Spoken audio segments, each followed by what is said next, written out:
안녕하세요. 수없이 글을 쓰면서 살아왔는데 어딘가에 이렇게 진솔하게 제 얘기를 써보는 것은 이번이 처음인 것 같네요. 저는 직업 특성상 항상 남들의 얘기를 들어주고 남들의 입장에서 남들의 시선으로 된 글을 썼기 때문에 이렇게 온전하게 제 입장에서 저의 얘기를 적어보는 게 아주 어린 시절 방학 숙제로 썼던 일기를 제외하고는 정말 처음인 것 같네요. 톡톡 사연을 정말 즐겨 듣고 있어요. 성우분들 목소리도 편안하고 역의 사연을 제보하는 분들 얘기를 들어보면 어쩜 그렇게 현명한지 모르겠습니다. 그런 얘기들을 들으면서 막상 나한테 저런 어려움이 찾아오면 난 어떻게 대처할 수 있을까? 나도 과연 저렇게 지혜롭고 슬기로운 답을 내릴 수 있을까? 항상 고민했었거든요. 늘 좋은 답을 내렸다고 생각하고 돌아보면 그게 꼭 그 상황에서 옳은 답은 아니었던 것 같고, 인생이 선택의 연속이라지만 선택의 무게가 그렇잖아요. 제 선택으로 온 상황이 좌지우지할 수 있는 그런 상황에선 더더욱이요. 오늘 톡톡 사연에 보낼 얘기는요, 어떻게 보면 저의 지난날의 과오를 되돌아보는 회고록이자, 그래도 그런 답답한 과거에서 알을 깨고 나온 저의 얘기를 진솔하게 풀어볼까 합니다. 제가 이렇게 용기를 깨고 꽉 막혀 있던 저 자신과 맞서 싸울 수 있었던 건 톡톡 사연의 역할이 정말 톡톡했다는 것을 알아주셨으면 좋겠어요. 사연을 시작하기도 전에 감사 인사가 길었네요. 세상을 살다 보면 정말 다양한 이유로 힘든 것 같아요. 어떤 사람은 돈이 없어서, 어떤 사람은 인간관계가 힘들어서, 또 어떤 사람은 내 편이라고 생각했던 가족들과 등을 돌려서, 그래서 넌 어떤 힘든 유년 시절을 보냈냐라고 물어보면 섣불리 얘기를 꺼내진 못하겠어요. 왜냐하면 저는 겉으로 봤을 때는 정말 완벽한 어린 시절을 보냈거든요. 부족한 것도 없고 남들이 전부 부러워하는 그런 완벽한 유년 시절이요. 저희 아버지는 변호사셨어요. 그냥 변호사도 아니고 판사직을 수행하시다가 내려와서 대형 로펌에 소속되어 있는 변호사요. 외갓집은 경기도에서 손에 꼽히는 부자였고 덕분에 저희 어머니는 살면서 한 번도 직업이라는 것을 가져본 적이 없는 분이었죠. 누군가의 딸, 누군가의 아내, 그리고 제가 태어난 이후로는 어머니의 역할, 그렇게 주어진 역할을 충실히 수행하시는 분이었죠. 그리고 그런 완벽한 두 분 사이에서 태어난 저는 태어날 때부터 소위 말하는 강남 키즈, 강남에서 태어나서 강남을 한 번도 떠나본 적이 없네요. 제가 아직도 장난처럼 저를 키운 건 파라리 보모 아주머니다라고 하는데 사실 진담이 조금 더 많이 섞인 농담이에요. 늘 역할 수행만 충실해온 어머니였지만 저를 돌보는 데는 많이 서투셨거든요. 어머니도 어머니가 처음이라 그러셨겠지만 따뜻한 손길보다는 엄한 눈길을 더 많이 받아가면서 자랐습니다. 그렇게 좋은 수저를 물고 태어난 것은 어떤 면에서는 재앙이었어요. 항상 먹고 살기 어려운 사람이 지천에 널려 있는데 그렇게 다 가지고 태어난 주제에 감히 재앙이라는 말을 입에 올린다고 책망의 눈길로 바라보시는 분들이 계시겠지만 원래 불행이라는 게 참 상대적인 것이잖아요.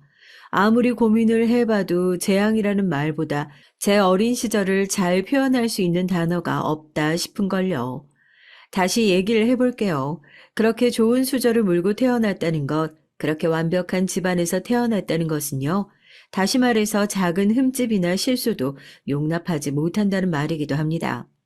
남들이 다 부러워하는 권력과 재력을 다 쥐고 있는 아버지, 그리고 그런 권력과 재력의 그늘을 누구보다 잘 이용하고 즐길 줄 아셨던 어머니, 그렇게 완벽한 두 분 사이에서 태어난 저 역시 흠결 하나 없이 완벽한 인간이었어야 수지타산이 맞는데요. 이게 무슨 하늘의 장난인 건지 저는 두 분의 뜻에 부합하기에는 졸작 그 자체였습니다.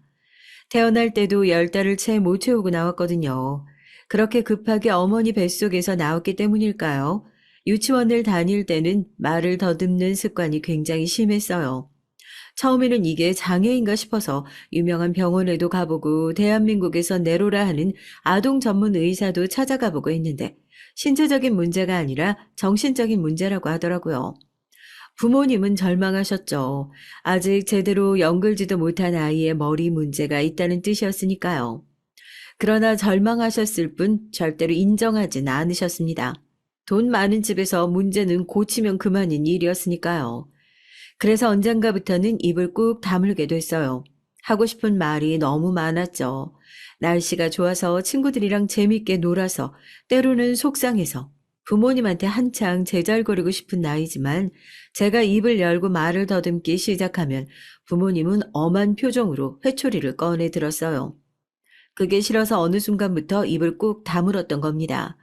하지만 제 무건 수행에도 불구하고 부모님은 절대로 두 분이 만들어낸 하자를 절대 인정하지 않으셨어요. 피나는 노력을 하셨죠. 저는 4살 때부터 학원이며 가정교사까지 붙여가면서 선행학습을 했어요. 정말 딱 한글을 떼고 나서부터 그 나이에 할 수 있는 모든 공부는 다 했던 것 같아요. 한국어를 하는데도 말을 더듬고 저는 수준인데 집안에서는 영어 외에는 말을 할 수가 없었어요. 유치원을 다녀오고 나서 오후 5시까지는 차에 실려 다니면서 이 학원 저 학원을 건너 다녔고 집에 들어오고 나서는 개인 과외 그리고 저녁 8시까지는 어머니가 옆에 붙어서 학원 숙제를 봐주셨죠. 가족들과 함께했던 즐거운 추억이나 친구들과 놀았던 놀이터에서의 행복한 시간들은 그래서인지 아무리 머릿속에서 뒤져봐도 단 한 페이지도 나오질 않습니다. 제가 키가 아주 작아요, 아직도. 저는 그 원인이 어린 시절부터 잠을 제대로 자지 못했던 데에 있다고 생각하는데 부모님은 그것마저 못마땅한 거죠. 어렸을 때 그래서 저를 주제로 두고 두 분이 많이 싸우셨던 기억만 있습니다. 대부분의 주제는 저 하자품이 누구를 닮았냐였어요. 언성이 높아지고 너를 닮았네, 아니네 너를 닮았네. 결국 그 비난의 화살은 고스란히 저에게 돌아왔고 저는 그래서 항상 모든 게 제 탓이라고만 생각하면서 컸어요. 부모님이 싸우는 이유도 저 때문, 내가 모자라서 하루 종일 학원을 다녀야 해서, 그래서 잠을 잘 못 자고 키가 크지 않은 것도 나 때문, 모든 문제는 내가 일으키고 그 문제의 원인은 모두 나한테 있구나 하고요. 그러니까 제가 성격이 얼마나 엉망진창으로 컸겠어요. 공부는 당연히 잘했죠. 주입식이긴 하지만 영재 소리를 들으면서 컸거든요. 그 어리고 말랑말랑한 머리통에다가 24시간 중에 자는 시간을 제외하고 뭔가를 끊임없이 집어넣는데 아무리 튕겨낸다고 하더라도 남는 게 있지 않겠어요? 세상에 돈이면 안 되는 게 없다고 결과적으로 초등학교부터 시작해 1등을 놓친 적이 없었으니까 부모님의 전략은 완벽하게 성공적이었다고 해야겠죠. 그런데 그 완벽한 집안에서도 차마 어떻게 하지 못하는 부분들이 있었어요. 그건 제 사회성이었습니다. 하루 종일 학원을 다니고 남는 시간에는 틀어박혀 공부를 하고 키는 작지 애들이랑 어울리는 법은 학원에서 가르쳐 주지도 않지. 제가 살아왔던 세상에는 그야말로 부족한 것이 없이 완벽하게 자란 애들이 어렸을 때부터 자기보다 모자란 것 같아 보이는 사람을 밟으면서 앞서 나가는 법을 배우면서 크거든요. 애들 눈에 저는 공부는 잘하지만 어딘가 부족한 인간, 그래서 그 틈을 밟고 내가 올라가야 하는 딱 그 정도인 사람인 거죠.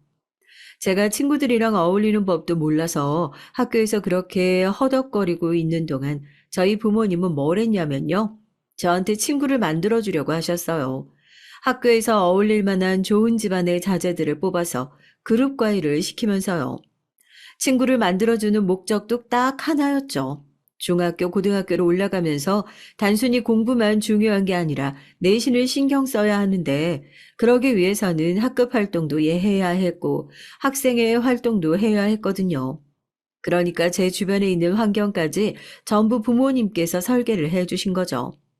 어느 순간 그래도 공부를 하다가 주위에 마음을 터놓고 얘기할 친구가 좀 생겼구나 하고 생각했었는데 그 친구조차 친구가 아닌 걸 깨닫는 순간 제 마음이 완전히 고립됐습니다. 학교를 다니면서 한 번은 그런 일이 있었어요. 학교에서 필요한 준비물은 어머니부터 도우미 아주머니 손을 다 타기 때문에 한 번도 두고 온 적이 없었는데 그날은 대체 어디서 구멍이 났는지 모르겠지만 아주 간단한 물감 세트를 두고 온 거예요.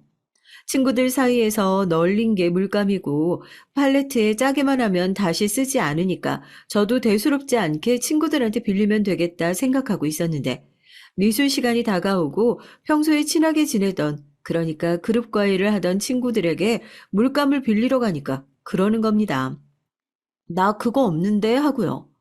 가방에 삐져나온 물감이 뻔히 보이는데 없다고 하니까 너 가방에 있는 거 잠깐 쓰고 돌려주겠다. 그렇게 얘기를 하니까 걔가 웃으면서 그러는 거예요.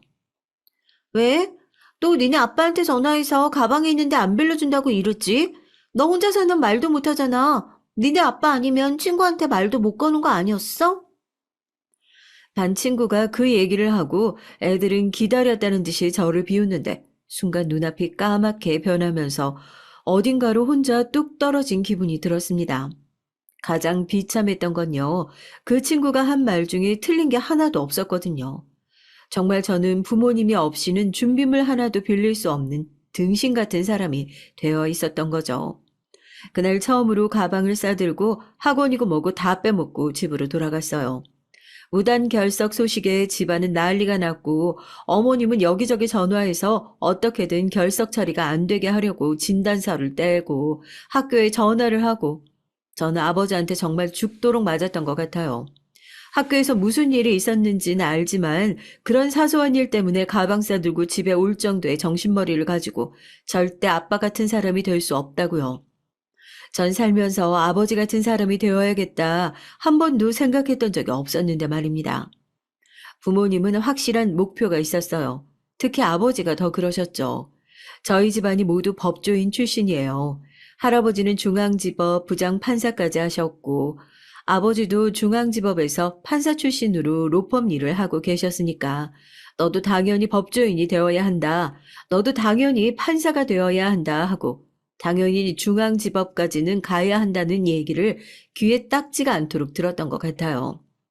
선생님, 과학자, 요리사, 진로 탐색란에 애들이 다채로운 자신의 꿈을 적는 동안 저는 초등학교 때부터 고등학교 때까지 판사라는 두 글자가 문신이라도 한 것처럼 지어지지 않았죠. 저의 의지는 하나도 없었어요. 그냥 그게 당연한 길이라고 생각했죠. 사실 그때부터 제 머리에 나사가 하나 빠져 있는 것을 전 알고 있었습니다. 사람들은 참 사소한 것에 기뻐하고 행복해 하잖아요. 그런데 저는 그런 행복함이라는 것을 전혀 모르고 살았어요. 남들이 참 행복하다, 기쁘다 얘기할 때 저 혼자만 공감하지 못하고 그게 무슨 감정일까 집까지 와서 곰곰이 곱씹곤 했습니다. 동굴 속에 가둬놓고 부모님의 입맛에 맞춰 자랐던 사람인데 저에게 꼭 맞춰져 있는 행복을 찾을 새가 어디 있겠어요. 주어진 계획대로 짜여진 목표를 차근차근 수행하면서 기뻐하는 부모님을 보면서 제게 내 행복이겠거니 그렇게 살았던 거였죠. 입시 때는 왜 살아야 할까? 이렇게 이유 없이 살아갈 바에는 죽어도 나쁘지 않을 것 같은데 이런 생각들을 많이 했던 것 같습니다. 전보다 배로 늘어난 공부량에도 만족스러운 성적이 나오지 않으면 세상에서 가장 쓸모없는 존재가 된 것처럼 폭언을 견뎌야 했고 그런 구박은 S대 법대 시험에서 떨어지고 나서 가장 심했던 것 같아요. 에이구, 이 쓸모없는 자식. 너한테 투자한 게 얼만 줄 알아?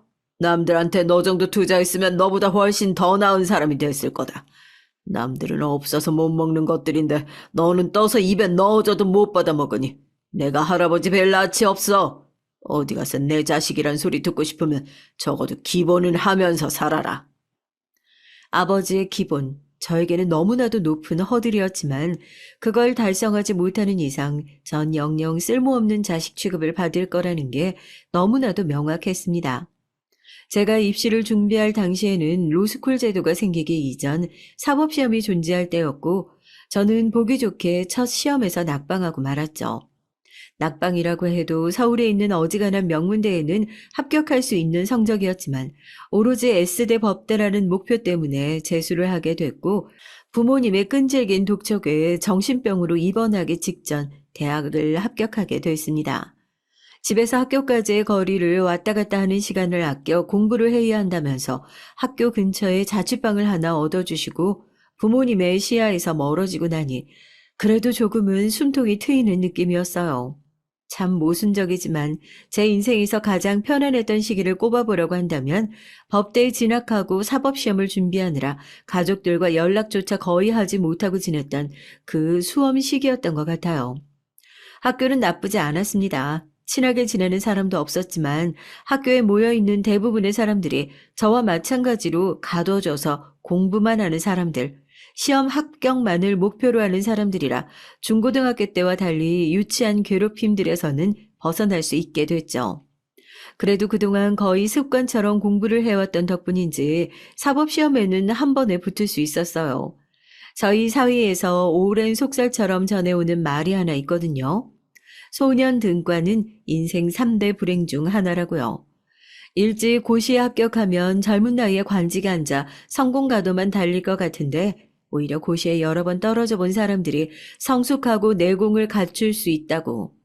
속설처럼 전해오는 말인데 제가 바로 그 속설의 주인공이 될 거라고는 상상도 하지 못했습니다. 생각보다 빠르게 시험에 합격해서 부모님은 이제야 그간의 노력에 빛을 발한다며 처음으로 기뻐하셨죠. 아실지 모르겠지만 사시만 합격한다고 해서 판사의 길을 걸을 수 있는 건 아니에요. 사시에 합격하고 나서 연수원에 들어가고 그때부터가 본격적인 경쟁이 시작이었죠. 판사 임용을 위한 성적으로 사시 성적이 60%, 연수원 성적이 40%가 들어갔는데요. 사실 밥 먹고 사법고시 준비만 하던 사람들이니 사시 성적에는 큰 차이가 없어 실질적인 영향이 없었고 오히려 연수원의 성적에서 상위권을 기록해야 판사 임용이 될 수 있었습니다. 전국적으로 매년 100명 정도씩을 뽑으니까 그야말로 바늘 구멍이 따로 없는 거죠.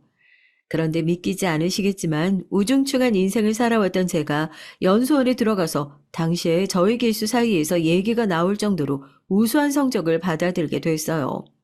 당시에 판사 지원을 했던 연수원 동기 중에서 가장 어린 나이로 그렇게 판사 임용이 됐습니다. 자기가 희망하는 지역을 적어서 냈지만 지원자가 많으면 성적순으로 법원에 배치가 되는데 중앙지법, 지방법원, 경기 충청순으로 인기가 좋았거든요. 할아버지 아버지가 계셨던 중앙지법에 첫 배치가 됐다고 하면 그건 법조계에선 그야말로 가장 엘리트 코스를 밟는다고 할 수 있는 거죠. 그런데 제가 바로 그 엘리트 코스를 동기들 중에서 가장 어린 나이로 시작하게 된 겁니다. 임용 소식을 받아들고 나서 저도 살면서 처음으로 행복이라는 감정을 느껴봤어요. 집에서 한 번도 받지 못했던 사랑과 칭찬을 그 시기에 다 들었거든요. 아버지는 저를 대단한 트로피라도 된 것 마냥 여기저기 데리고 다니면서 법조계 사람들을 소개시켜 주시기 바빴습니다. 이 애가 이렇게 성공할 수 있었던 건 집안에서 초석을 다 잘 닦아놨기 때문이라고 그 얘기를 들으면서 속으로 가족들과 떨어져 있었기에 이 성적이 가능했던 것이라고 그런 말이 목구멍으로 튀어나오려고 했지만 합격한 저보다 더 기뻐하는 모습을 보고 그 말도 꾹꾹 눌러 참았어요. 소년 등과는 인생 3대 불행 중 하나라는 얘기를 했죠. 판사 임용이 되고 나서 본격적으로 제 인생 3대 불행 중 하나가 제 힘을 내기 시작했습니다. 꽃길만 가득할 것 같았던 저의 판사 인생에 끔찍한 방해꾼이 찾아오게 됐죠. 바로 우울증이었습니다. 법조인들 사이에서 그런 말이 있어요. 판사를 하느냐 하지 않느냐가 성공의 갈림길이라고요. 모든 국민은 법 앞에서 평등하다는 말을 해야 하는 입장이긴 하지만 저희 할아버지와 아버지가 판사직에서 내려와 로펌에 들어가 어마어마한 돈을 받고 거액의 사건들을 수임하는 것을 보면 이 전관 출신 변호사들의 영향력이 아직까지 큰 영향력을 미친다고밖에 할 수 없어요. 특히 로스쿨이 생기기 이전 사법시험 시절에는 출신 대학 연수원 기수와 같이 인맥으로 통하는 법조계였기 때문에 저희들 사이에서는 6개월이라도 판사를 하다가 내려와야 성공할 수 있다라는 나름대로 지름길 공식까지 존재할 정도였죠. 늘 공명정대하고 올바른 선택을 해야 하는 판사라는 직업을 갖게 되면 이 세상을 조금은 바꿀 수 있을 거라 그렇게 생각했었습니다. 하지만 공명정대하게 올바른 판결을 내리는 판사의 모습, 그러니까 임용 전 제가 생각하던 모습은 온데간데없고 극심한 스트레스와 압박감에 매일같이 시달려야 했어요. 제 위에 기수 선배 판사 중에서 재판이라는 게 원래 누가 더 거짓말을 잘하는지 경연하는 곳이라는 얘기를 한 적이 있었는데 그 말이 맞더라고요. 제가 내리는 판결에 따라서 한 사람의 인생이 바뀔 수도 있는 막중한 무게감을 가지고 늘 선택을 내려야 했고, 사람들은 일말의 죄책감도 없이 제 앞에서 거짓을 고했습니다. 재판장이 선 지 6개월이 지나니 상태는 정말 심각해졌어요. 흉악 범죄를 면밀하게 분석하면서 제 정신도 함께 메말라갔고, 마지막으로 살고 싶어서 찾아간 정신과에서 이제는 상담을 해주는 선생님까지 의심하는 지경에 이르게 됐죠. 그 와중에도 밀려드는 재판 때문에 일을 쉴 수 없는 것이 가장 큰 괴로움이었습니다. 사람들과 많이 부딪혀야 하는 검사가 되지 않은 것이 다행이라고 생각할 정도였으니까요. 지금 분위기는 잘 모르겠지만 그 당시에는 판사보다 검사들 분위기가 더 군대 같다고 하더라고요. 제가 만약에 판사가 아닌 검사로 임용됐다고 하면 살아서 이 사연을 쓰지 못했을 것 같습니다. 참 부끄러운 말이지만 저는 그 괴로운 시기 속에서 스스로 목숨을 끊을 뻔한 적도 있었어요. 진정한 지옥이라는 게 그런 모습일 것 같아요. 다 갖추고 있는데 정작 그 속에 들어있는 사람은 아무것도 느끼지 못해서 허우적거리고 있는 상태요. 사람들 눈에는 제가 얼마나 이상해 보였겠어요. 지금 사연을 들으시는 분들 중에서도 배부른 소리하고 앉아있다고 분명히 그런 생각을 하시는 분들이 계실 거라고 생각합니다. 남들은 어려운 형편에 공부를 하고 싶어도 할 수 없는 사람이 있을 거고, 저는 부모 잘 만난 덕분에 모자람 없이 공부해 법관까지 하이패스를 달고 통과할 수 있어.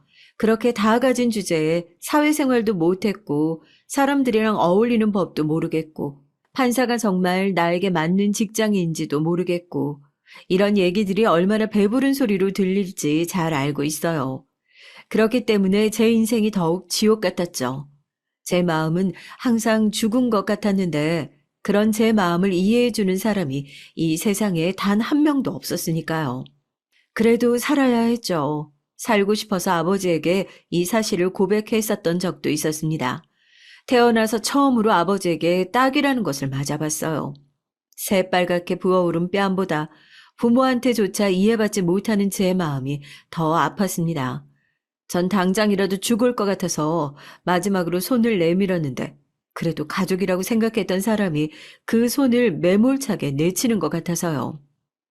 나 약한 놈, 어떻게 내 자식으로 저런 실패자가 나왔는지. 뭐? 판사를 간도? 네가 지금 함부로 관두겠다고 하는 그 자리가 다른 놈들이 못 올라가서 안달인 자리인 줄은 알고 나는 소리야? 겨우 사람들한테 멱살 잡히고 전화 오는 거에 벌벌 떨어서 못 버티겠다니. 당장이라도 판사복을 벗어 던지고 어디론가 몸을 던져버리고 싶은 마음이 굴뚝 같았지만 그 당시에 저는 그런 중차대한 선택조차 스스로 할 수 없을 정도로 몸도 마음도 멍청해져 있는 상태였어요. 저는 초임 판사로 임용되고 나서 주로 형사 단독 업무들을 맡았는데 재판이 거의 없는 월요일을 제외하고 매일같이 야근을 했던 것 같습니다. 가사나 소액 사건을 맡으시는 판사분들은 야근을 거의 하지 않는다고 하던데 저는 초임인데다가 형사재판을 주로 맡다 보니 아무래도 다른 분들에 비해 신경 써서 면밀히 검토해야 할 것들이 배로 많았거든요. 특히 저희 사건에서는 해결하기 매우 어려운 사건이라고 이른바 깡치 사건이라고 하는 것들이 많이 밀려들었고 판례나 선례가 전혀 없는 이런 깡치 사건들을 해결하기 위해 제 마음도 제대로 돌보지 못하고 일을 했습니다. 결국 제 우울증은 심각한 수준까지 치닫게 됐어요. 그날은 재판장에 들어가기 전부터 가슴속에서 뭔가 터져버릴 것 같은 느낌을 받았거든요. 법복, 그러니까 판사복의 단추를 잠그고 있는 손이 덜덜 떨리는 게 느껴지고 있었죠. 자리에 앉아 사건의 주문을 낭독하고 오전 재판이 시작됐습니다. 평소와 크게 다를 바가 없는 재판 현장이었고 형사사건이었던 만큼 피고 측과 원고 측은 격앙된 목소리로 다툼을 시작했어요. 평소 같았으면 큰 목소리로 법정 내의 소란을 제지해야 하는 상황이었지만 순간적으로 숨이 쉬어지지 않고 이들이 지금 무슨 얘기를 하고 있는 건지 아득히 먼 곳에서 얘기가 들리는 것 같았습니다. 제가 가슴을 움켜쥐고 숨을 몰아쉬자 법정 안에 있던 모든 사람들이 수군거리면서 저를 바라보는 시선이 느껴졌어요. 그때였습니다. 재판에 회부된 것에 반발심을 가지고 있던 피고인이 보안관리인들이 말릴 새도 없이 제가 있는 곳까지 달려들어와 제 멱살을 잡아 올렸고 사람들의 웅성거리는 소리를 끝으로 저는 그대로 법정에서 정신을 잃고 말았어요. 눈을 떠보니 병원이었습니다. 눈을 뜨자마자 처음 떠올랐던 사람은 아버지였어요.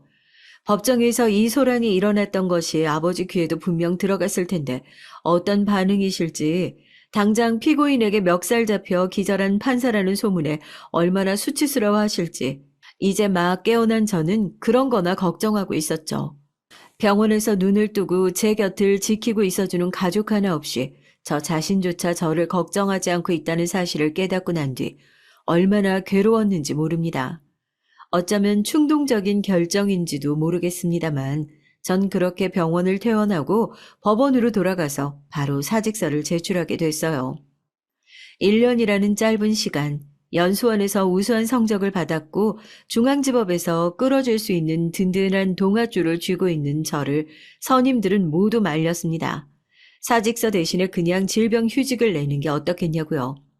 재판장에서 멱살 잡혀본 판사가 어디 너 하냐겠냐면서요. 제가 당장 죽겠다고 저 좀 살려달라고 빌 때는 꿈쩍도 안 하시던 어머니도 제가 판사를 관두겠다는 소식을 듣고 한달음에 달려와서 저를 뜯어 말리셨습니다. 그냥 그 모든 상황이 웃기기만 했어요. 태어나서 한 번도 제 의지대로 제 삶을 결정해 본 적이 없었는데 이거라도 스스로 결정을 내려야겠다는 생각이 들더라고요. 그렇게 법원을 떠나게 됐습니다. 가족들의 실망스러운 시선만 감당해야 했으면 다행이게요. 살면서 들어야 할 모든 폭언들은 다 들었던 것 같아요. 그동안 아버지에게 지원받았던 모든 것들이 끊긴 것은 물론이고 앞으로 연락도 하지 말고 살자며 너처럼 의지력이 부족하고 모자란 실패자는 내 자식이 아니라는 소리까지 들어가면서 그렇게 거의 연을 끊다시피 하고 집에서 나오게 됐습니다. 제 입장에서는 단순히 직장 하나 관둔 것뿐인데 이렇게 욕을 먹어야 하는 일인가 싶어 한때는 참 어이가 없기도 했죠. 어쩌겠나요. 제가 그런 명예로운 직장을 간두면서 저는 이해하지 못하지만 아버지와 할아버지는 얼굴에 먹칠을 했다는데요. 판사를 그만두고 나서 그동안 모아둔 돈으로 작은 원룸을 하나 얻어 가족들과 떨어져 살게 됐습니다.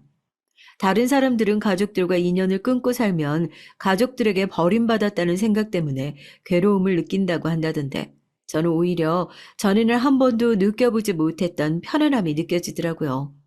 어떻게 부모와 연을 끊고 살면서 그런 마음을 느낄 수 있냐고 하시겠지만 배웅망덕하게도 그동안 꽉 틀어막혀 있던 숨통이 트이는 것 같은 그런 느낌이 들었습니다. 하지만 이미 오랜 시간 동안 제 인생에 자리를 잡아버린 우울증이 그렇게 빨리 호전되진 않았어요. 병원 치료를 계속 받으면서 저는 간단하게라도 제 한 몸 건사하기 위해 일을 해야 하는 상황이었고 최대한 사람들과 상대하지 않을 수 있는 일을 찾았던 것 같습니다. 하지만 쉽지만은 않았어요. 생각해보세요. 동네 가게에서 아르바이트를 구한다고 이력서를 들고 오라고 했는데 거기 떡하니 S대 법대라는 학력에 판사라는 경력이 들어가 있으면 누가 뽑으려고 하겠냐고요. 아니 애초에 그 경력 자체가 거짓말이라고 생각하지 않을까요? 좋은 학력으로 할 수 있는 일들은 지금 제 상태에서 하기에는 똑같이 스트레스에 시달릴 수 있는 일들, 많은 사람들을 상대하고 마주쳐야 하는 일들이었고, 저는 그렇게 계속 일도 가족도 모든 것들로부터 회피하면서 집안에 숨어서 살고만 있었습니다.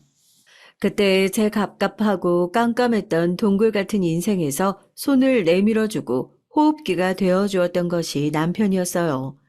그 당시에 저는 끼니를 해결하기 위해서 집 앞에 종종 찾아갔던 도시락집이 있었는데요. 다른 가게들과 달리 단골 손님인 저에게 살갑게 말을 붙이지는 않았지만 말없이 반찬을 하나 더 챙겨준다든지 남몰래 쿠폰을 하나 더 찍어준다든지 불필요한 오지랖이 아닌 보이지 않는 친절을 베풀어주는 따뜻한 가게였습니다. 그날도 어김없이 끼니를 해결하기 위해 도시락집으로 발걸음을 옮겼는데 가게 앞에 대문짝만한 글씨로 도시락 포장 아르바이트를 구한다는 종이가 붙어 있는 거예요. 저 이 앞에 아르바이트 구하신다고 해서요. 혹시 이력서가 필요할까요? 저희 가게 단골이시죠? 도시락 포장 아르바이트 하는데 무슨 이력서가 필요하겠어요. 오래 일하실 수만 있으시면 괜찮아요. 단골이시니까 반찬 어디 들어가는지도 다 잘 아시겠네요. 언제부터 출근하실 수 있으세요? 또 골치 아픈 이력서를 써야 할까 싶어 걱정스러운 마음으로 조심스레 말을 꺼냈는데 제 예상과는 달리 친절한 목소리로 언제부터 출근할 수 있냐 물어주던 목소리. 그게 남편과의 첫 만남이었습니다.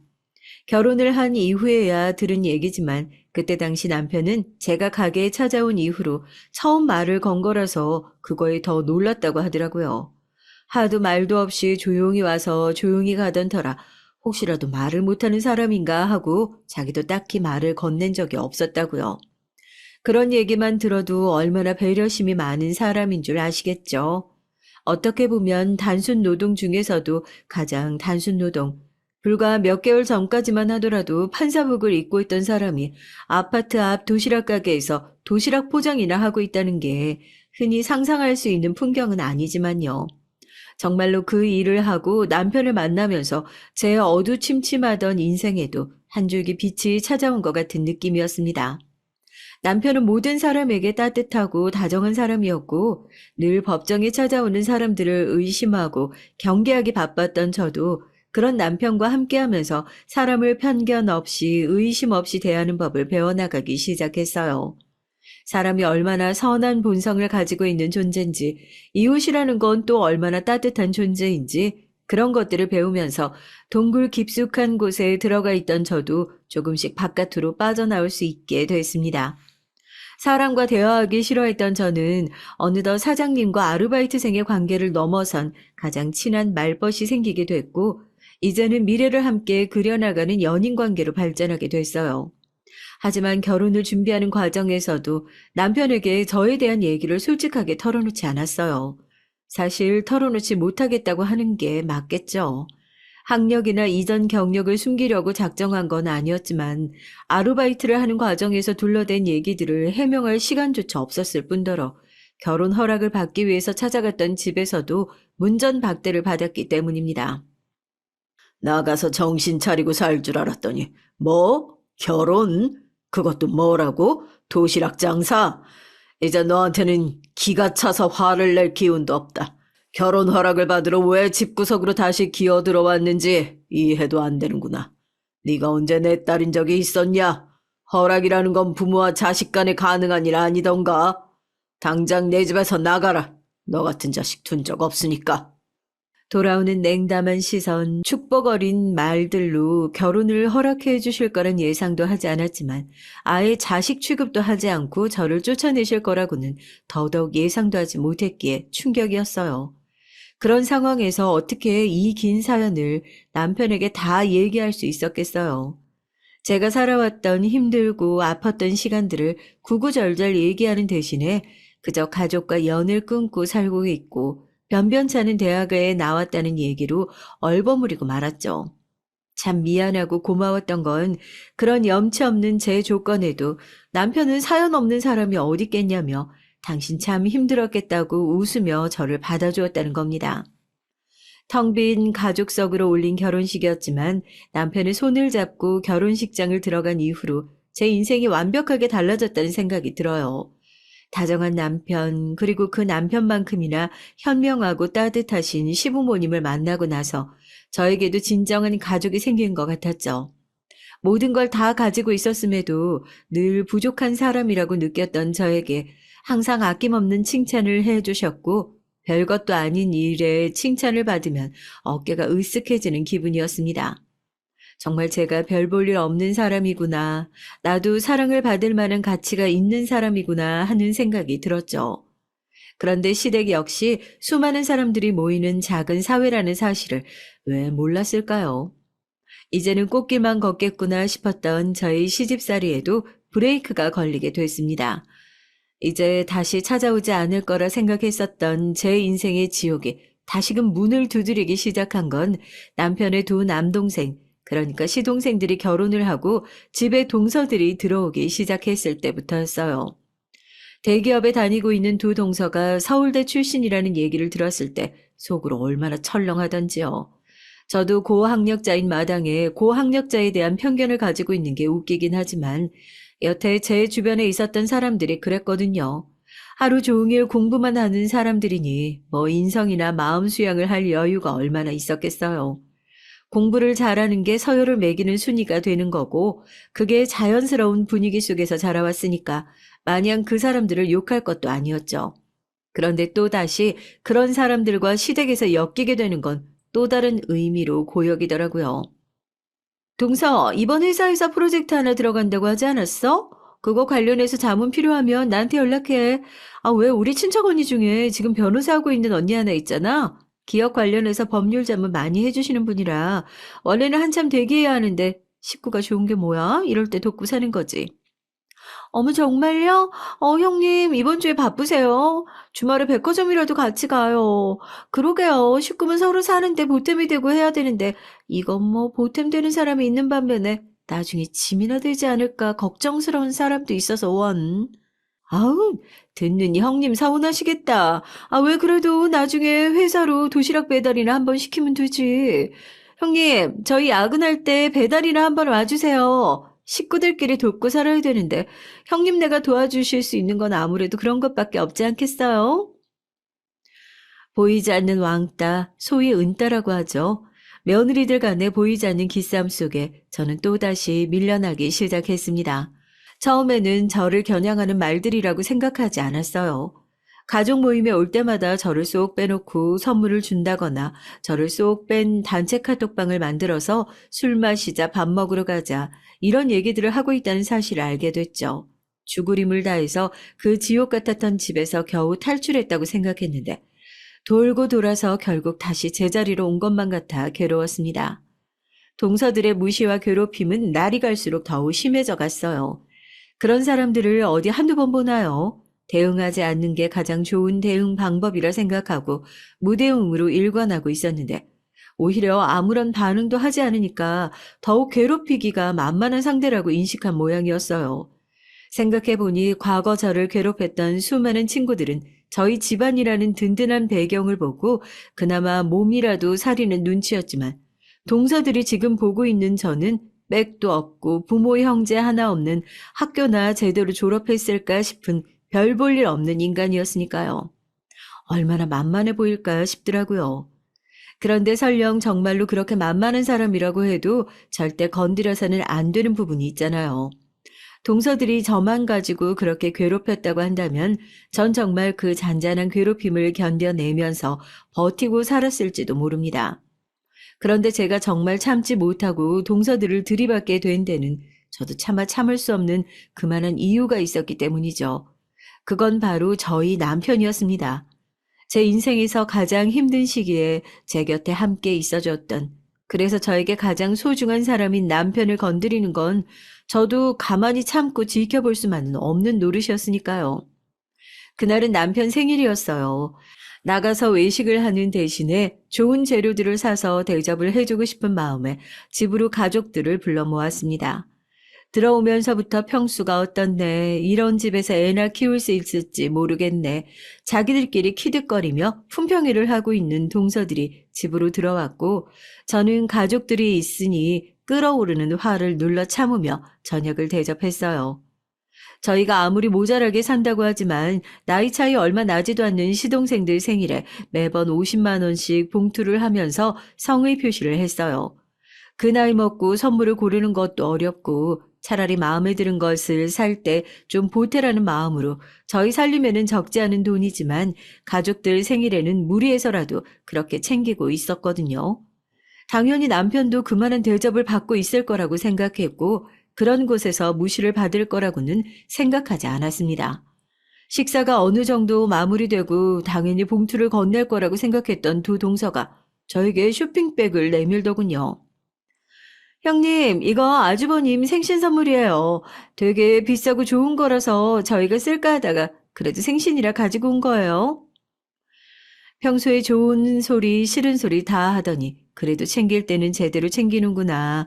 영 경우 없는 인간들은 아니구나 했었는데 쇼핑백 속 내용물을 확인하고 정말 기절할 뻔했습니다. 두 동서들이 가지고 온 쇼핑백에 들어있는 선물을 꺼내보니까 고급스러운 포장에 그릇이 있더라고요. 남편 선물이라고 하기엔 저희 집에서 쓸 수 있는 살림살이 같아 너무 고민을 안 한 것 같았지만 그래도 챙겨온 게 어디냐 싶어서 그릇을 꺼내서 확인하려고 하는데 박스 아래에 붙어있는 스티커에 선명하게 적혀 있는 겁니다. 증정용이라고 말이에요. 그 글자를 확인하는데 정말 피가 거꾸로 솟는다는 느낌이 뭔지 알 것 같더라고요. 남편 생일이라고 하루 종일 가족들을 대접하기 위해서 음식 준비를 했던 제가 가족들에게 다정하게 웃고 있는 남편이 순식간에 호구가 된 것 같은 기분이 들었어요. 헛웃음이 나오더라고요. 대체 우리 가족을 뭐라고 생각하고 있는 건가 싶어서요. 이딴 취급을 하고 이딴 선물을 들고 오는 동서들도 어이가 없고 자기 마누라가 뭘 들고 왔는지 제대로 떠들러 보지도 않는 시동생들도 솔직히 제 눈에는 다 한통속이라는 생각이 들었고요. 그릇의 포장지를 벗기고 싱크대에 그대로 그릇을 집어 던졌습니다.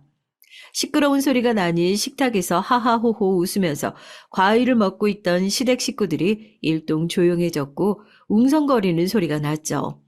꼭 제가 판사 일을 그만둔 그날 법정 생각이 나서 순간 어지러워졌습니다. 저는 스티커가 붙어있는 박스를 들고 가서 아무렇지도 않게 과일을 먹고 있는 두 동서의 얼굴에 그 박스를 집어 던졌어요. 두 동서와 시동생들이 지금 이게 뭐 하는 짓이냐며 자리에서 벌떡 일어났죠. 지금 이게 뭐 하는 짓이냐고? 그 질문 내가 해야 하는 게 맞을 것 같은데 비싼 밥 먹여주고 생일 때마다 용돈까지 챙겨주는데 사람이면 이럴 수 있는 거야? 이게 뭐 하는 짓이야? 아주버님 생일에 증정용 그릇을 선물이라고 들고 오는 신부는 뭐 하는 짓인지 묻고 싶은데? 누굴 정말 바보로 하는 거야? 우리 가족이 그렇게 만만해 보여? 형님, 아니 증정용이라고 다 같은 증정용인 줄 아세요? 이게 얼마나 비싼 브랜드인 줄 모르셔서 그러시는 것 같은데 형님 아무리 이래도 이 증정용 그릇 돈 주고 못 사세요. 하긴 뭐 대학이나 제대로 나오셨어야 말이 통하지. 아니 무슨 전문대나 제대로 나오셨어요? 재수 씨, 지금 그게 무슨 말버릇이야? 아니 계속 얘기하라고 내버려 둬봐. 평생 자랑할 게 학력밖에 없는 모양인데 네가 그렇게 좋아하는 학력 자랑 나도 한번 제대로 해볼 테니까. 판사 시절에도 그렇게 큰 목소리를 내본 적이 없는 것 같은데 제가 참 많이 바뀌긴 바뀌었더라고요. 숨을 고르고 방으로 들어가 농 깊숙이 넣어둔 법복을 꺼내 들었습니다. 어떤 마음으로 이 옷을 벗었는지 생각을 하니 옷을 보기만 해도 눈물이 왈칵 쏟아질 것 같더라고요. 오전 재판에 나가는 기분으로 다시 판사복의 단추를 채우고 가족들이 모두 모여있는 주방으로 향했어요.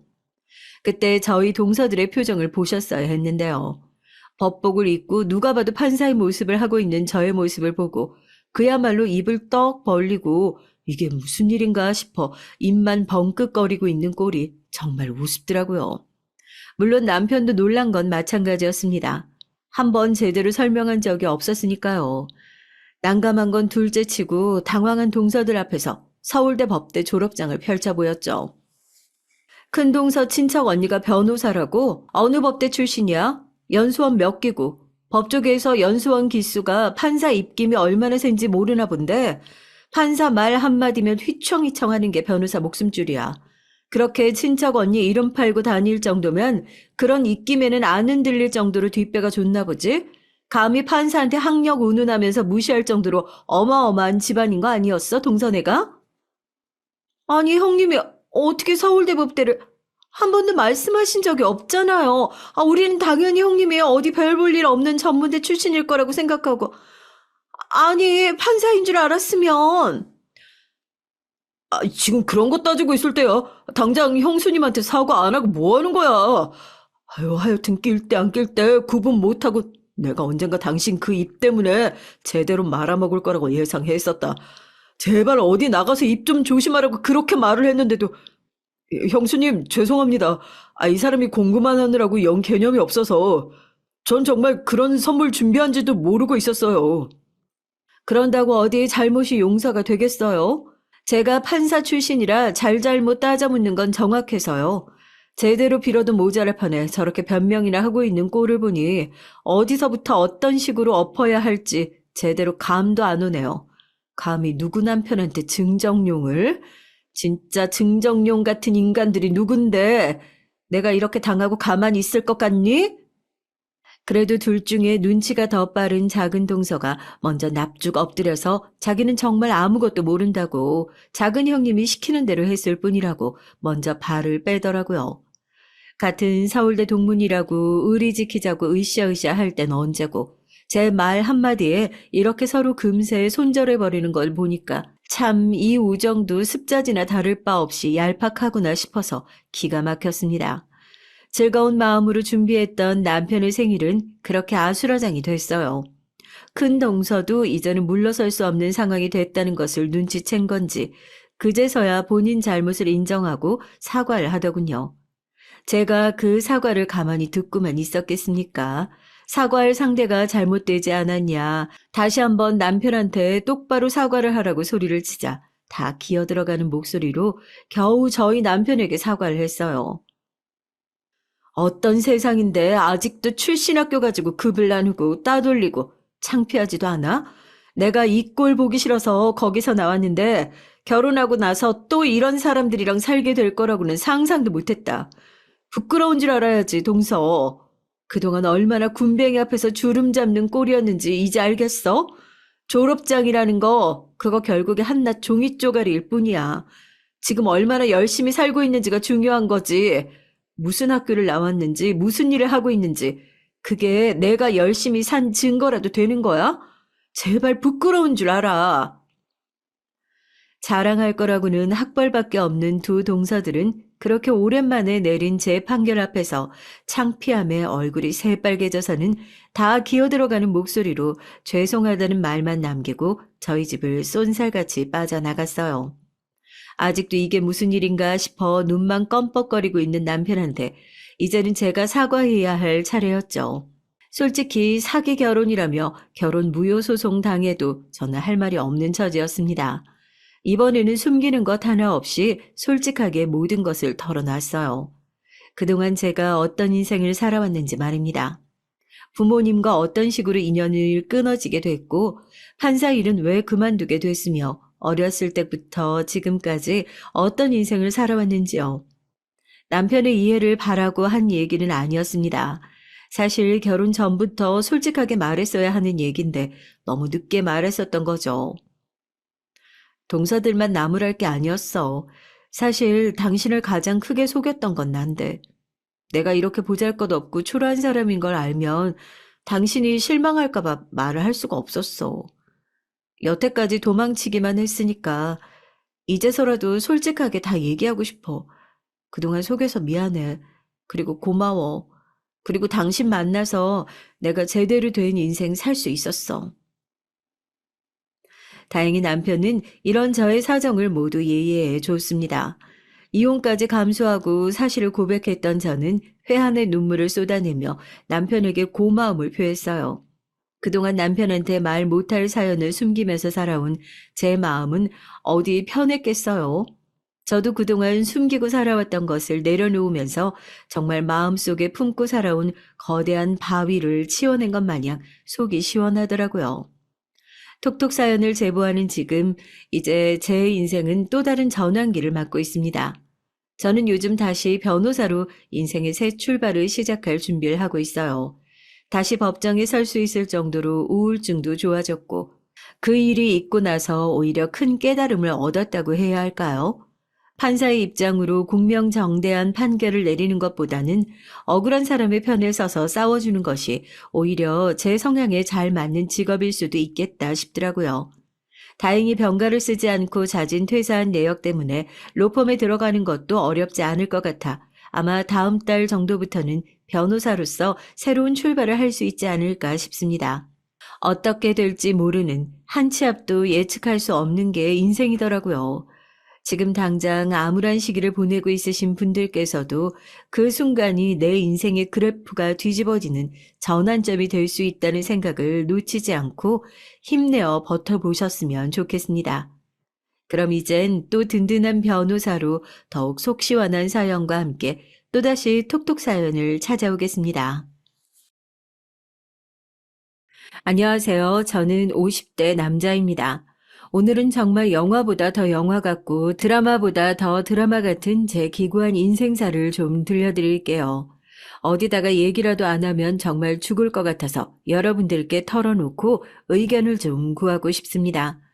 사실 의견을 구한다기보다는 제 얘기를 털어놓는 시간이 될 것 같네요.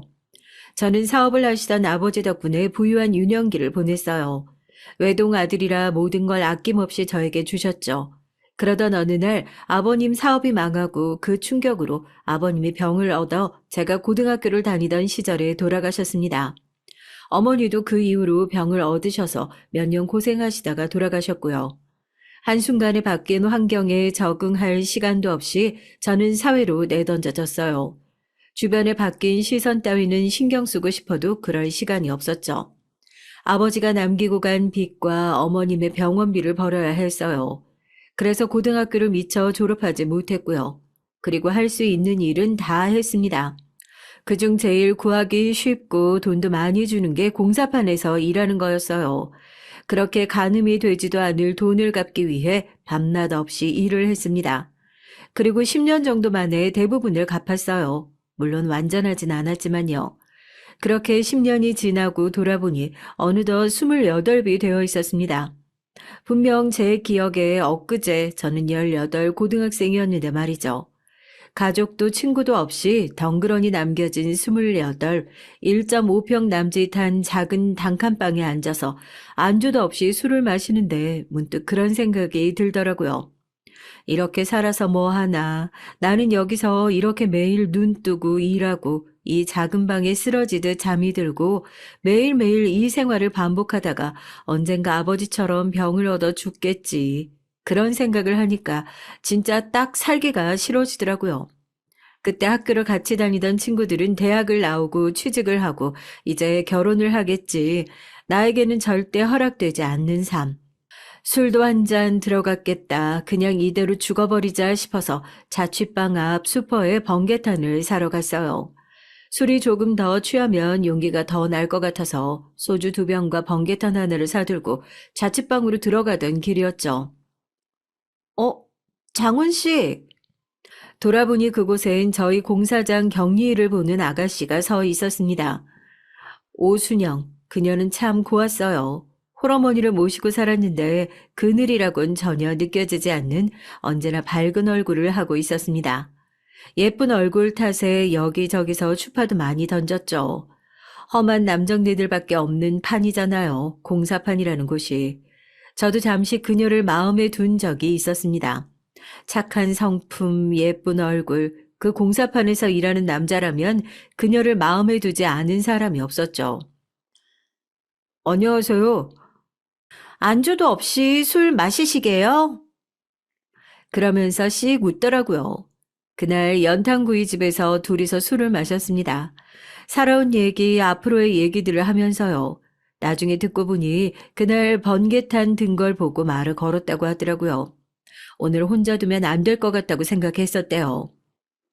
그때 당신 얼굴이 진짜 곧 죽을 사람 같았거든요. 가만히 두면 내일 초상 치르겠다 했어요. 난 당신이 나 좋아서 말 건 줄 알았는데. 그것도 맞아요. 그렇게 저희는 연애를 시작했습니다. 그녀는 생각했던 것보다 훨씬 예쁜 사람이었어요. 얼굴보다 마음이 더 그랬죠.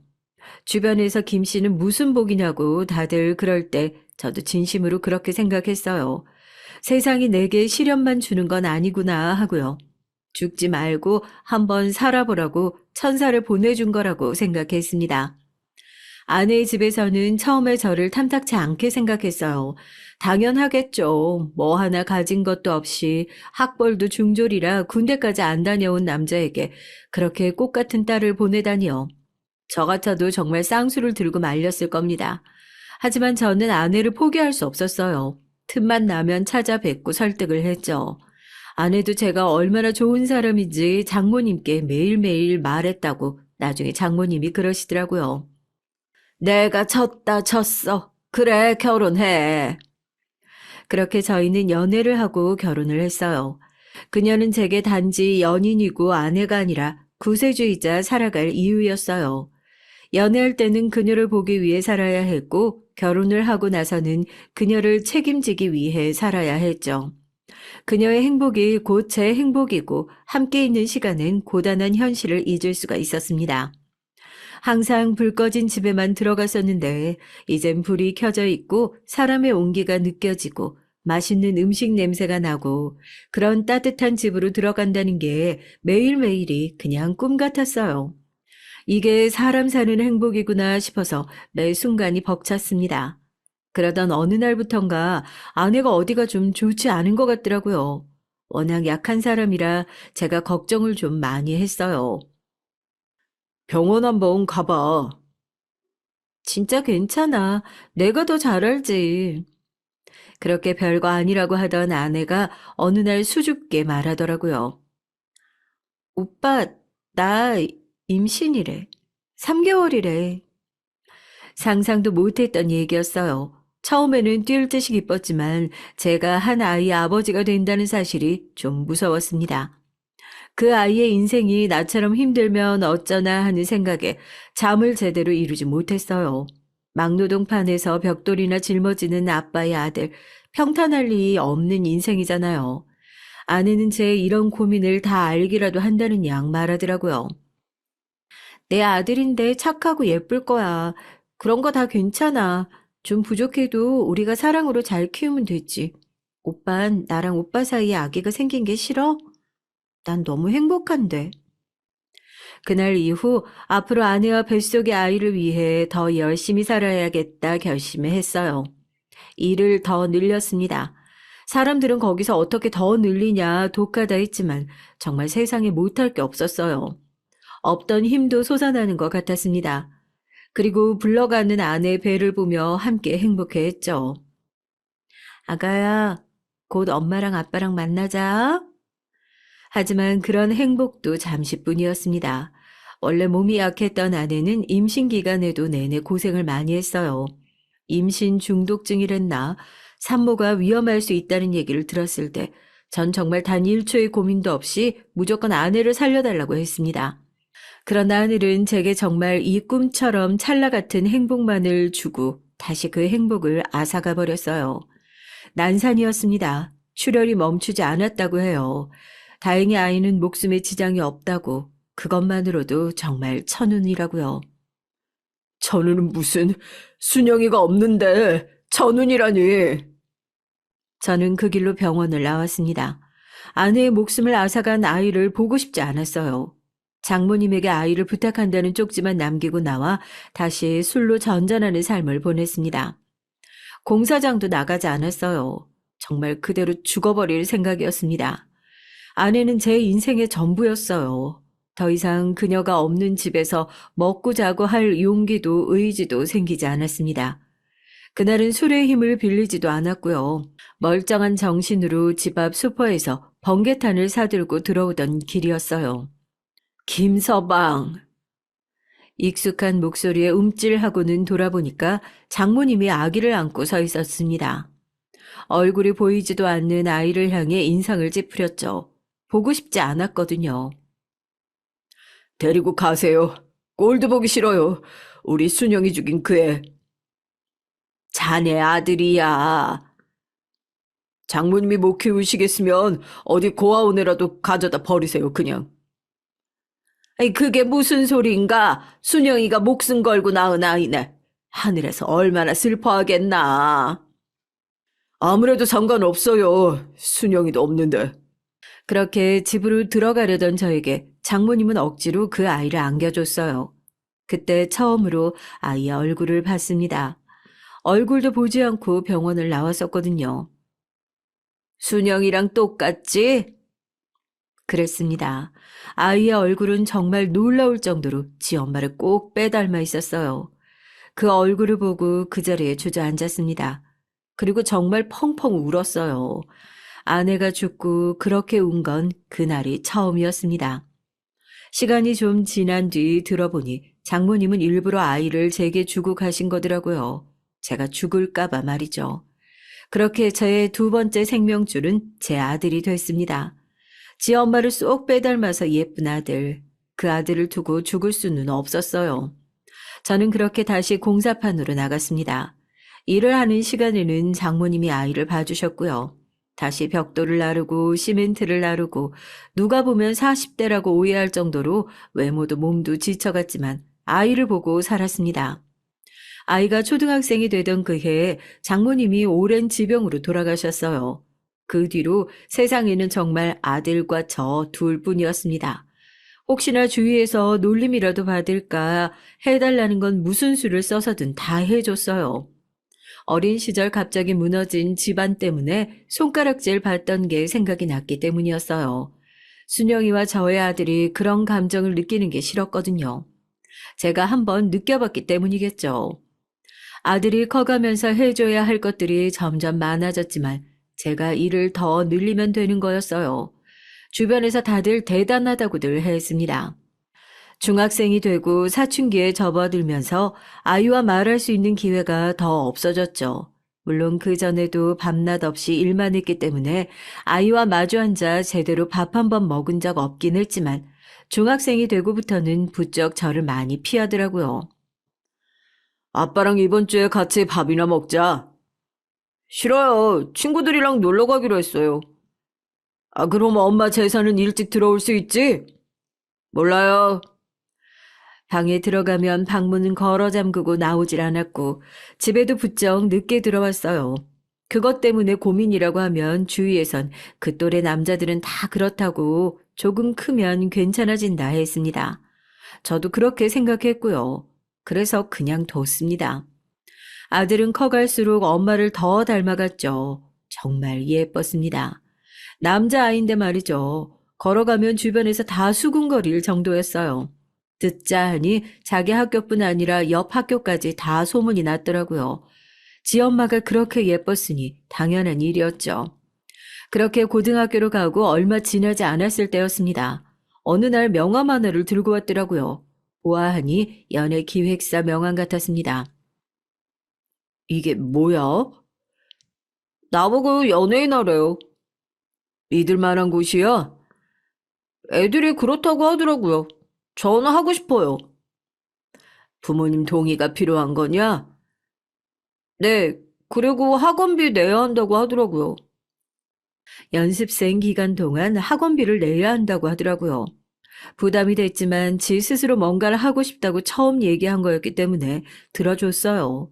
가서 동의서를 쓰고 한 달에 200씩이나 하는 학원비를 보냈습니다. 물론 엄청난 부담이었지만 돈 때문에 안 된다는 말을 하고 싶진 않았어요. 다행히 아들은 데뷔 쪽인가 어딘가에 들어갔다고 하더라고요. 곧 데뷔를 하게 될 것 같다고 말이죠. 아이돌을 한다고 했어요. 그런데 회사에서 한 가지 조건을 걸었답니다. 사생활 노출 안 하는 게 좋을 것 같다고. 아버지가 뭐 하시는 분인지 제 환경이 뭔지 이런 거 다 비밀로 해야 할 것 같대요. 굳이 그래야 하나 싶었지만 회사분들이 집으로 찾아와서 저를 설득하시더라고요. 힘든 집안 환경 밝히는 게 아이에게 득이 되지 않는다고요. 요즘은 태어날 때부터 귀족인 애들이 더 인기가 많다나 뭐라나. 우리 아들은 고생한 티가 전혀 보이지 않아 힘들게 큰 줄도 몰랐다고.